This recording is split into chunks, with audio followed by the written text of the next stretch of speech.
ठीक है, so that topic is the very first topic is electrophiles, electrophiles and nucleophiles. तो इसके अंदर जो हम अपना ऑर्गेनिक केमिस्ट्री पढ़ रहे हैं, ठीक है, ऑर्गेनिक केमिस्ट्री का मेजर काम जो होता है ना बेटा, ऑर्गेनिक केमिस्ट्री का मेजर काम जो होता है वो होता है हमारा, वो होता है हमारा कार्बन रिलेटेड कंपाउंड्स के साथ।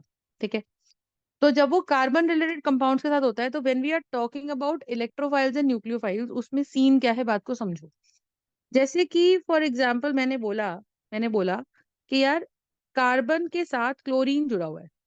क्या जुड़ा हुआ है? क्लोरीन। तो आप मुझे बताओ कि अगर कार्बन के साथ क्लोरीन जुड़ा हुआ है तो क्या हमें पता है कि क्लोरीन की इलेक्ट्रोनेगेटिविटी बहुत ज्यादा है ना, और कार्बन की इलेक्ट्रोनेगेटिविटी बहुत कम है। इलेक्ट्रोनेगेटिविटी का मतलब अपनी तरफ इलेक्ट्रॉन्स पुल करना, यस और नो।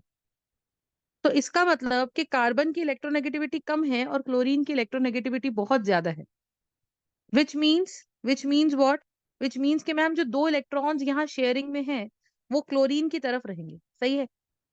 तो उसके चलते क्लोरीन पे नेगेटिव चार्ज आ जाएगा और कार्बन पे पॉजिटिव चार्ज आ जाएगा। अब मान लीजिए मैंने रिएक्शन कराने के लिए बॉन्ड को हीट कर दिया, तो यहाँ पे तो एच ही है। अब मैंने बॉन्ड को जब हीट कर दिया तो क्या हुआ? हुआ ये कि मैम सी और सीएल की बॉन्ड की अगर हम बात करें तो सी और सीएल के बॉन्ड में हो क्या रहा है कि Cl is carrying a partial negative charge and carbon is carrying a partial positive charge. Why? Because the electrons have been shifted towards chlorine. And उस प्रोसेस में क्या हो रहा है कि हीट करने पे जब ये बॉन्ड टूटेगा तो ऐसा होगा कि क्लोरीन विल, क्योंकि क्लोरीन मोर इलेक्ट्रोनेगेटिव है, तो क्लोरीन आप देखो क्लोरीन का एटॉमिक नंबर 17 होता है, कॉन्फ़िगरेशन 287 होती है। तो क्लोरीन क्या करेगा, अपने इलेक्ट्रॉन्स के साथ साथ, अपने इलेक्ट्रॉन्स के साथ साथ कार्बन का भी क्रॉस वाला इलेक्ट्रॉन लेकर चला जाएगा। तो उसके चलते कार्बन पे कैसा चार्ज डेवलप होगा? कार्बन के 3 बॉन्ड्स तो बने ही हुए हैं, क्योंकि हमें पता है carbon is tetravalent, carbon की वैलेंसी 4 होती है। तो हम ये बोल रहे हैं कि कार्बन के 3 बॉन्ड्स तो बने ही रहे, बट कार्बन का एक इलेक्ट्रॉन यहाँ से चला गया। ये जो कार्बन का एक इलेक्ट्रॉन था वो चला गया, उसके चलते कार्बन पे फुल फ्लेजेड 1 पॉजिटिव चार्ज आ गया। तो अब अगर कार्बन पे पॉजिटिव चार्ज आ जाता है तो हम इसे बोलते हैं इट इज अ कार्बोकैटायन। तो what do you mean by a carbocation? Carbocation का मतलब होता है एक ऐसा पॉजिटिव चार्ज जो कार्बन पे है। ठीक है, तो when I am talking about carbocation that means carbon carrying a positive charge. Cation हम पॉजिटिव चार्ज को बोलते हैं। इसी तरीके से अगर आप देखो, इसी तरीके से अगर हम देखें कि भाई फॉर एग्जाम्पल मैं बोल रही हूँ, क्या मैं बोल रही हूँ कि कार्बन के साथ मान लीजिए मैग्नीशियम जुड़ गया। अब कार्बन के साथ अगर मैग्नीशियम जुड़ गया तो आप मुझे बताइए, मैग्नीशियम का एटॉमिक नंबर 12 है, मैग्नीशियम इज अ मेटल, और मेटल का काम होता है टू लूज इलेक्ट्रॉन। तो अगर कार्बन और मैग्नीशियम का बॉन्ड बनता है तो उस कार्बन और मैग्नीशियम के बॉन्ड में क्या होगा? उस कार्बन और मैग्नीशियम के बॉन्ड में क्या होगा कि मैम मैग्नीशियम अपना इलेक्ट्रॉन कार्बन को देके चला जाएगा। क्यों? क्योंकि जो मैग्नीशियम है वो मेटल है और मेटल लूज करेगा, और कार्बन मैग्नीशियम के सामने एक नॉन मेटल है तो नॉन मेटल गेन करेगा। एंड एज अ रिजल्ट जब ये बॉन्ड टूटेगा तो मैग्नीशियम ने अपना एक एक्स्ट्रा इलेक्ट्रॉन कार्बन को दे चुका होगा। तो कार्बन के पास हर बॉन्ड में हाइड्रोजन तो है ही, एक क्रॉस वाला इलेक्ट्रॉन अपना आ गया और एक मैग्नीशियम का एक्स्ट्रा इलेक्ट्रॉन आ गया। एंड उसके चलते क्या हुआ कि कार्बन के ऊपर क्योंकि एक एक्स्ट्रा इलेक्ट्रॉन मैग्नीशियम वाला आ गया, ये वाला जो ब्लैक डॉट है this is the extra electron from magnesium. ठीक है, इस वजह से कार्बन पे आ गया नेगेटिव चार्ज। तो जब कार्बन पे नेगेटिव चार्ज आ जाता है इसको बोलते हैं कार्ब एनायन। क्या बोलते हैं इसको? Carb anion. ठीक है, तो when we are understanding carbon and carbon ion, so carbon carrying negative charge is carbon ion and carbon carrying positive charge is carbocation। ठीक है, अब सिनेरियो क्या है? सिनेरियो है कि ma'am what is an electrophile? What is an electrophile? Electrophile क्या होता है? तो जब हम इलेक्ट्रोफाइल की बात करते हैं तो you have to understand electron, electro word has come from the word electro and phile word means loving. Phile word means loving. तो species which are which are electron loving are electrophiles. ठीक है, तो जो species electron loving है, अब electron देखो, electron loving मतलब electron खुद नेगेटिवली चार्ज होता है।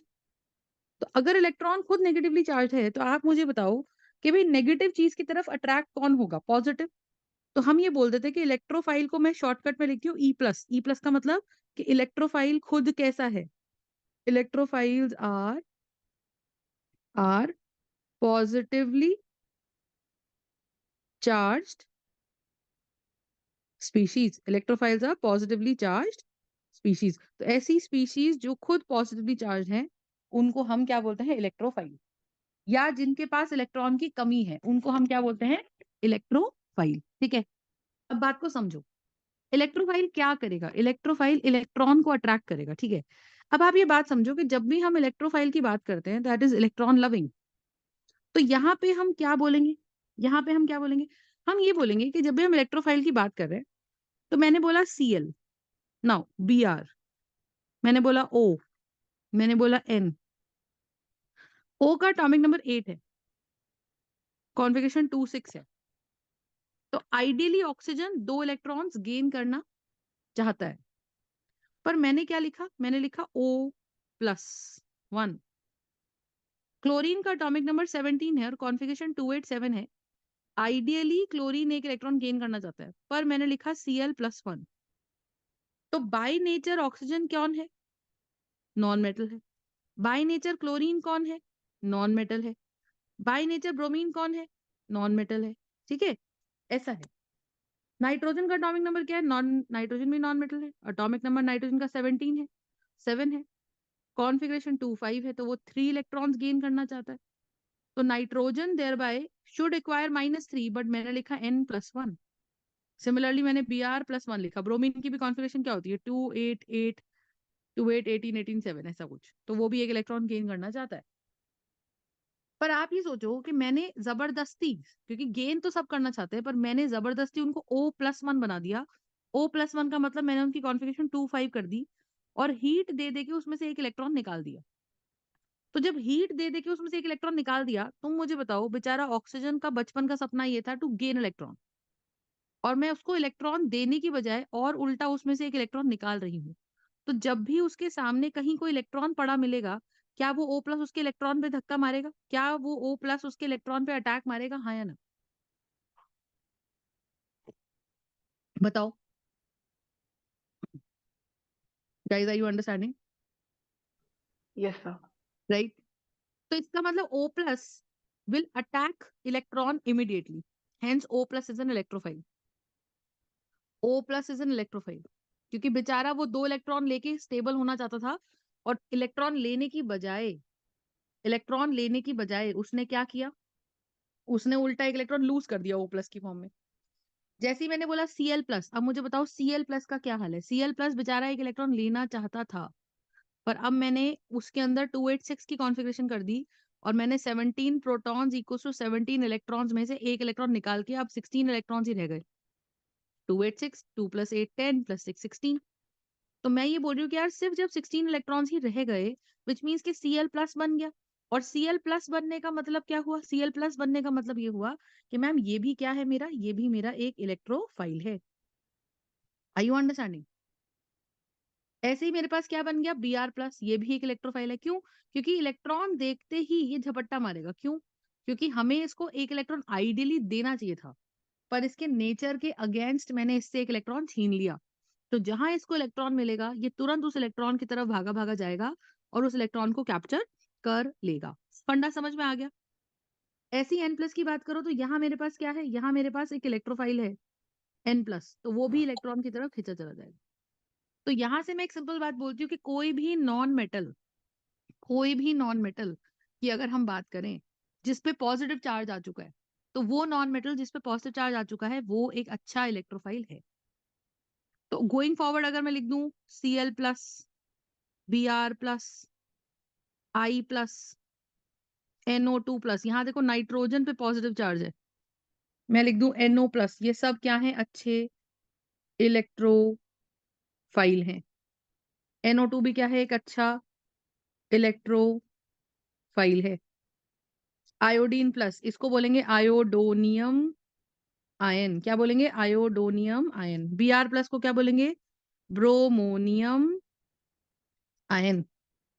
Cl प्लस को क्या बोलेंगे? Chloronium ion.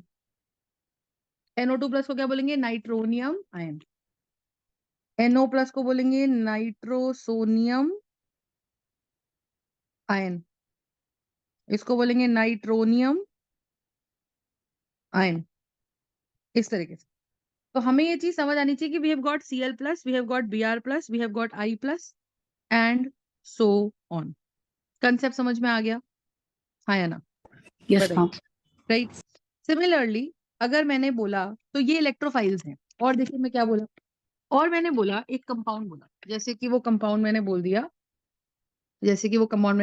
BCl3। तो इसका कंपाउंड बनाओ। बोरॉन का एटॉमिक नंबर कितना होता है? 5, कॉन्फ़िगरेशन 2 3। तो अगर बोरॉन का एटॉमिक नंबर 5 है और कॉन्फ़िगरेशन 2 3 है, तो इसका मतलब कि मैम बोरॉन के पास वैलेंस शेल में 3 इलेक्ट्रॉन्स हैं और क्लोरीन का एटॉमिक है नंबर है 17, सो कॉन्फ़िगरेशन इज 287। तो chlorine is 1 2 3 4 5 6 and 7। Chlorine is 1 2 3 4 5 6 and 7। Yes or no? This chlorine is also 1 2 3 4 5 6 and 7। अब यहाँ पे अगर हम बॉन्ड बनाए तो आइडियली बोरॉन का ऑक्टेट कंप्लीट होना चाहिए था, क्योंकि कोवेलेंट बॉन्ड है। और उस हिसाब से बोरॉन की शेल के अंदर कितने इलेक्ट्रॉन्स आने चाहिए थे, मुझे बताओ। ये बोरॉन है, तो बोरॉन के पास 1 2 3 4 5 6 इलेक्ट्रॉन्स ही आए हैं शेल में। और हर एलिमेंट बॉन्ड बनाता है, क्यों? ऑक्टेट पूरा करने के लिए। तो यानी कि अगर हम BCl3 की बात करें तो बोरॉन क्या कर रहा है? बोरॉन 3 क्लोरीन के साथ बॉन्ड बना रहा है।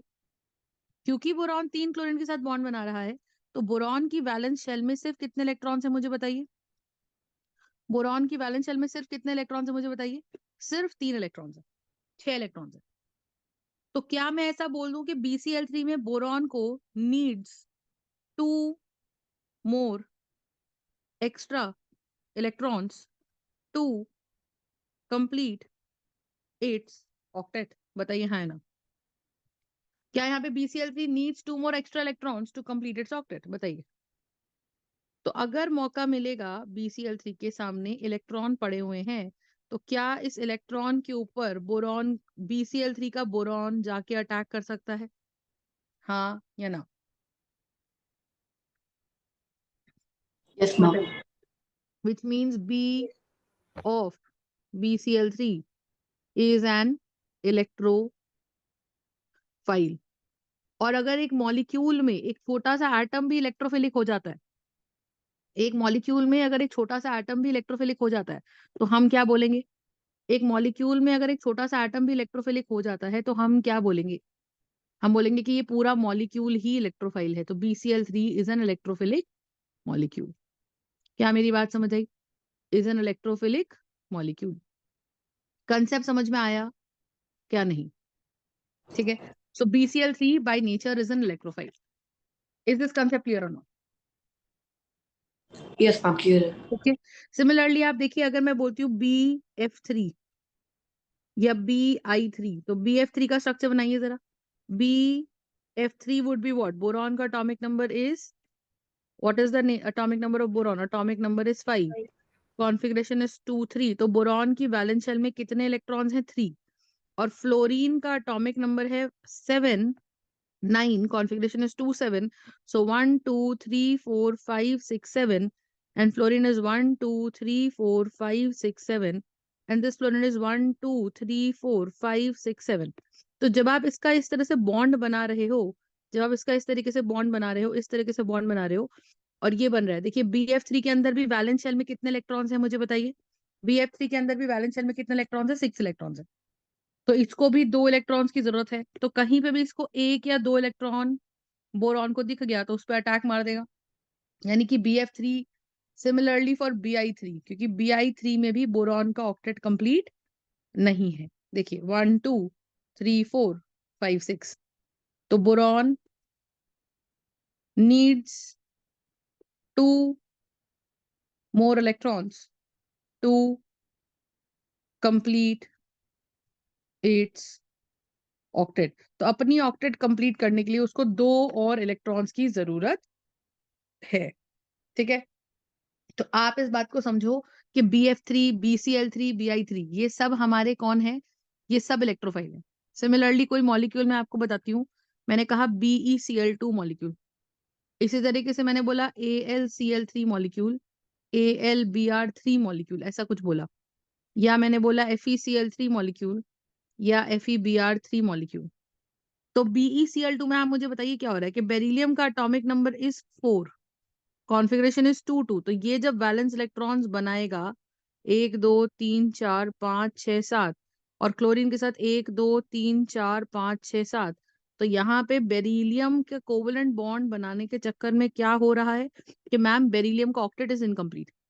बेरिलियम की शेल में सिर्फ 2 और 2 4 इलेक्ट्रॉन्स आ रहे हैं, and it needs 4 more electrons to complete 8 octet. तो इसका मतलब ये हो गया कि बेरिलियम जो है वो क्या करेगा, वो अपने 4 इलेक्ट्रॉन्स और लेना कहीं से चाहेगा।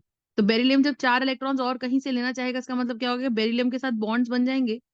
पर अगर इस बेरिलियम को कहीं पे भी 2 इलेक्ट्रॉन्स या 4 इलेक्ट्रॉन्स या 1 इलेक्ट्रॉन भी पड़ा दिख गया, तो ये बेरिलियम उस पर अटैक मार देगा, क्योंकि उसको अभी इलेक्ट्रॉन से प्यार है, उसको इलेक्ट्रॉन चाहिए।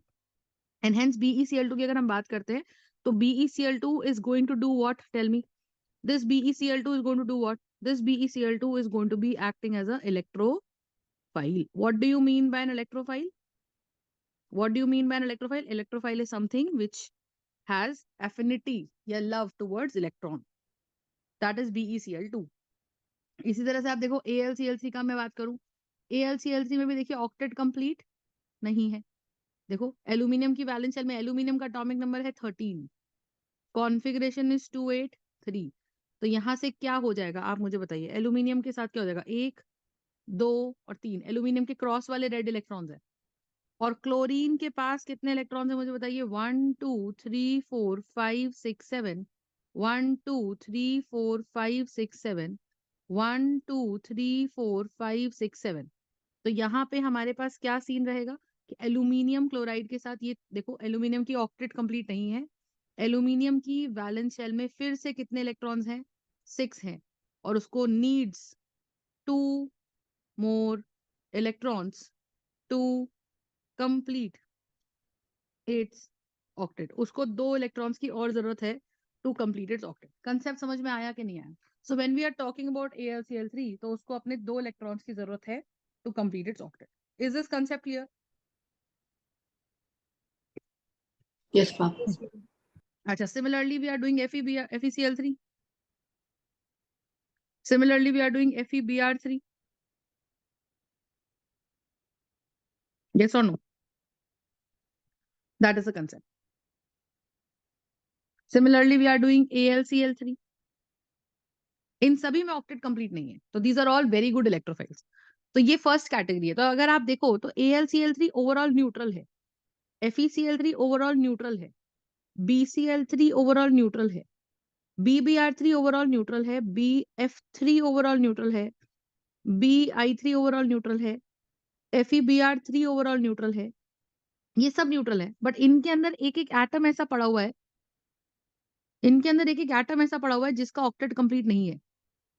तो ये न्यूट्रल इलेक्ट्रोफाइल्स की कैटेगरी में आते हैं कि मॉलिक्यूल ओवरऑल दिखने में तो न्यूट्रल है, पर जहां इसको मौका मिलेगा उसका सेंट्रल मेटल एटम उसके ऊपर अटैक कर देगा, and hence they come under the category of neutral electrophile. ठीक है, और जो मैंने इससे पहले लिखे Cl plus, Br plus, I plus, O plus, NO2 plus, NO plus etcetera, sulphur plus, जितने भी नॉन मेटल्स है सब पे लगा दो पॉजिटिव चार्ज, है ना, फॉस्फोरस प्लस, ये सब के सब क्या है, ये सब के सब चार्ज्ड। इनमें क्लियर कट दिख रहा है कि हाँ जी ये सब पॉजिटिवली चार्ज्ड है, and hence they will accept electrons. तो ये फटाफट से इलेक्ट्रॉन्स एक्सेप्ट करेंगे। तो हमको ये चीज समझ आनी चाहिए कि जितने भी हमारे पॉजिटिवली चार्ज इलेक्ट्रोफाइल्स हैं उनका क्लियर कट पता चल जाता है, लेकिन जब हम न्यूट्रल इलेक्ट्रोफाइल की बात करते हैं तो हमें उसका ऐसा लुईस डॉट डायग्राम बना के देखना पड़ता है। और लुईस डॉट डायग्राम में अगर सेंट्रल मेटल एटम का ऑक्टेट कंप्लीट नहीं होता है तो ही हम उसको एक इलेक्ट्रोफाइल की कैटेगरी में डाल सकते हैं। और कुछ एग्जाम्पल बताती हूँ। देखो, अगर आपको वो 1s2 2s2 वाली कॉन्फ़िगरेशन आती है तो बहुत अच्छा, नहीं तो अभी सीख जाओगे। पर मैं आपको ऐसा बोलूंगी कि एलिमेंट्स, जैसे मान लो मैंने बोला SF6, या मैंने बोला SF4, या मैंने बोला PCl5, या मैंने बोला PCl3। अब आप देखो, इनका जब आप स्ट्रक्चर बनाओगे तो आप देखोगे कि इन एलिमेंट्स के अंदर 8 से ज्यादा इलेक्ट्रॉन्स हैं वैलेंस शेल में। लेट्स सपोज मैंने बोला PCl3 में, मैंने कहा जी फॉस्फोरस का एटॉमिक नंबर है 15, कॉन्फ़िगरेशन इज 285। तो फॉस्फोरस में 1 2 3 4 5, क्लोरीन की बात कीजिए 1 2 3 4 5 6 7, क्लोरीन की बात कीजिए 1 2 3 4 5 6 7, क्लोरीन की बात कीजिए 1 2 3 4 5 6 7, ऐसा। अब सीन क्या है मुझे बताओ, ये जो क्लोरीन है वो इस तरह से बॉन्ड बना रहा है, ये जो क्लोरीन है वो इस तरह से बॉन्ड बना रहा है। तो आप अगर इसका स्ट्रक्चर बनाए, कोवलेंट स्ट्रक्चर बनाते हैं, तो आप ये देखोगे कि भाई इस स्ट्रक्चर के अंदर फॉस्फोरस का ऑक्टेट कंप्लीट है। Have a look here. तो फॉस्फोरस का ऑक्टेट कैसे कंप्लीट है? 1 2 3 4 5 6 7 8। तो 8 तो कंप्लीट है। तो उस हिसाब से तो ये ना लूज करना चाहेगा ना गेन करना चाहेगा। बट आइडियली फॉस्फोरस का एलिमेंट जो है उसका एटॉमिक नंबर 15 है, मोर देन 10 एटॉमिक नंबर है। और जिन भी मॉलिक्यूल्स में सेंट्रल मेटल एटम जो पी है हमारा, उसमें सेंट्रल मेटल एटम का क्या हाल है? उसमें सेंट्रल मेटल एटम का एटॉमिक नंबर मोर देन 10 है। तो उनके पास they always have vacant D orbital. तो जिन भी मॉलिक्यूल्स में central metal atom more than 10 atomic number वाला है, जैसे SF4 में आप देखो sulphur is a central metal atom जो वो 4 फ्लोरीन्स के साथ बॉन्ड बना रहा है, तो उसके पास अपने आठों के आठों ऑक्टेट कंप्लीट है। अब क्योंकि उसका ऑक्टेट कंप्लीट है, तो आप ये सोचो कि ऑक्टेट कंप्लीट होने के बाद भी वो इलेक्ट्रॉन्स एक्सेप्ट करता है, क्योंकि उसके पास वैलेंस शेल में 8 इलेक्ट्रॉन्स प्रेजेंट है। उसके पास एक वेकेंट डी ऑर्बिटल हमेशा होगा, क्योंकि सल्फर का एटॉमिक नंबर है 16। तो कॉन्फ़िगरेशन बनती है 1s2 2s2 2p6 3s2 3p6 और 3d, तो 3p4। और 3d है तो सही, पर वो खाली है। तो वैलेंस शेल में अगर कॉन्फ़िगरेशन 3d वाली कॉन्फ़िगरेशन है, so that configuration is almost empty. है तो सही ना? लेकिन तो जिसका भी एटॉमिक नंबर है, आप सोच के देखो, अगर मैं सेंट्रल मेटल एटम लिख देती हूँ बोरॉन या कार्बन, तो इनका एटॉमिक नंबर 6 है, तो कॉन्फ़िगरेशन लिखो 1s2 2s2 2p4। तो 2p में तो 2d आता ही नहीं है। तो इनके अंदर ले दे के सिर्फ या तो p खाली हो सकता है बिलो 10 एटॉमिक नंबर में, या कोई d ऑर्बिटल खाली नहीं हो सकता। समझ आई? तो ये वाला पार्ट अपने को अच्छे से समझ आना चाहिए कि जब भी हम SF4 की बात कर रहे हैं या PCl5 की बात कर रहे हैं, इनका ऑक्टेट कंप्लीट है, या शायद से इनके मॉलिक्यूल्स में 8 से ज्यादा इलेक्ट्रॉन्स भी हैं। आप देखो, अगर मैं SF4 की बात करूं तो इसमें 1 2 3 4 5 6 7 8 9 10 लोन पेयर। फिर भी इनके अंदर एक वेकेंट डी ऑर्बिटल होता है जिसके अंदर ये इलेक्ट्रॉन्स एक्सेप्ट कर सकते हैं। And hence what do we say कि SF4 की अगर हम बात करें, PCl5 की अगर हम बात करें, PCl3 की अगर हम बात करें, तो इन मॉलिक्यूल्स में ऑक्टेट तो कंप्लीट है, बट सल्फर, फास्फोरस, अगर मैंने बोला ClF3 में आप बताओ, क्लोरीन के पास 1 2 3 4 5 6 7 और 3 फ्लोरीन के बॉन्ड्स हैं इस तरीके से। तो क्या हो जाएगा मुझे बताइए? तो 1 2 3 4 5 6 7 8 9 10 इलेक्ट्रॉन्स है। फिर भी मैं बोलूंगी कि क्लोरीन गेन कर लेगा। क्यों? क्योंकि क्लोरीन का एटॉमिक नंबर 17 है, और क्लोरीन यहाँ पे सेंट्रल मेटल एटम है। और क्योंकि यहाँ पे क्लोरीन सेंट्रल मेटल एटम है, so it will gain electrons. And when it will gain electrons, तो क्या होगा मुझे बताइए? It will gain electrons, and hence क्योंकि वो इलेक्ट्रॉन्स गेन कर लेगा, तो क्या होगा? कहाँ गेन करेगा? In its own vacant D orbital. ठीक है, तो वो अपने वेकेंट डी ऑर्बिटल के अंदर इलेक्ट्रॉन्स गेन कर लेगा। ठीक है, तो ये चीज अपने को समझना चाहिए कि सल्फर है, फास्फोरस है और क्लोरीन है। तो ये वाला पार्ट अपने को समझ में आना चाहिए। ठीक है, तो ये होते हुए भी सबके सब क्या है? इलेक्ट्रोफाइल्स हैं। तो क्या हो सकता है? या तो पॉजिटिव चार्ज क्लियरली दिख जाए, या वेकेंट ऑर्बिटल दिख जाए, वेकेंट डी ऑर्बिटल या पी ऑर्बिटल खाली दिख जाए, या उसका ऑक्टेट इनकम्प्लीट दिख जाए। ऑक्टेट किसका? इन सेंट्रल मेटल एटम का ऑक्टेट इनकम्प्लीट दिख जाए, तब जाके आप बोलोगे कि ये स्पीसी इलेक्ट्रॉन को देखते ही अटैक मारेंगी। और क्योंकि ये स्पीसीज इलेक्ट्रॉन को देखते ही अटैक मारेंगी, तो क्या होगा? क्या होगा? ये सारी स्पीसीज इलेक्ट्रोफाइल कहलाई जाएंगी। क्या मेरी बात समझ में आ गई? So what is an electrophile? Is this concept clear totally everybody? thumbs up. Yes, ma'am. Yes, is the concept clear? Ma'am एक डाउट था, अगर हम मोर देन 10 एटॉमिक नंबर लेंगे तो हमारा वो कॉपर भी आएगा, लेकिन कॉपर का कोई डी ऑर्बिटल वो फुल नहीं है, सारे डी ऑर्बिटल फुल है, तो उसका कोई वेकेंट डी ऑर्बिटल नहीं होगा। पर कॉपर कोई ऐसा कोवेलेंट कंपाउंड भी नहीं बनाएगा ना। यहाँ पे जो सेंट्रल मेटल एटम में कोवेलेंट कंपाउंड बनाने वाला है वो हमारा नॉन मेटल ही होगा मोस्टली, ठीक है मैम। है ना? इसलिए कंसेप्ट समझ में आ गया? आरव को समझ आ गया? Yes ma'am. ठीक है। अब नेक्स्ट देखो, नेक्स्ट कैटेगरी हमारे पास आता है किसका?